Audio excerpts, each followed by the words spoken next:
আজ 10 বছর পর রাজামশাই আমাকে খাট সাজিয়ে রাখতে বললেন। আজ আমার ফুল সজ্জা।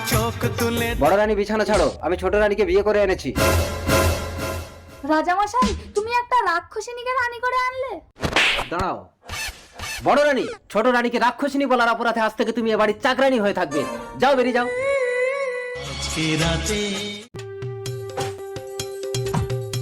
রাজামশাই, আজ রাতেও কে একটা গরু খেয়ে নিয়েছে। প্রতি রাতে আমার রাজ্যে কে গরু ঘোড়া ছাগল মানুষ খেয়ে ফাঁকা করে দিচ্ছে, তোমরা কি কেউ ধরতে পারছো না? রাজামশাই, গভীর রাতে একটা মহিলাকে আমি রাজবাড়িতে ঢুকতে দেখেছি। রাজামশাই, তাহলে বড় রানী রাক্ষসিনী। ভাই, বড় রানীকে নিচে কাটা উপরে কাটা দিয়ে মাটি ঘুরে পুঁতে দাও। না রাজামশাই, আমি রাক্ষসিনী না। এই রাক্ষসিনী, চল। সেপাই, আমাকে প্রাণ ভিক্ষে দাও। আজ রাতে চুপি চুপি আমাকে রাজার ঘরে ঢুকিয়ে দাও। আমি রাক্ষসিনীকে ধরে দেব। ঠিক আছে।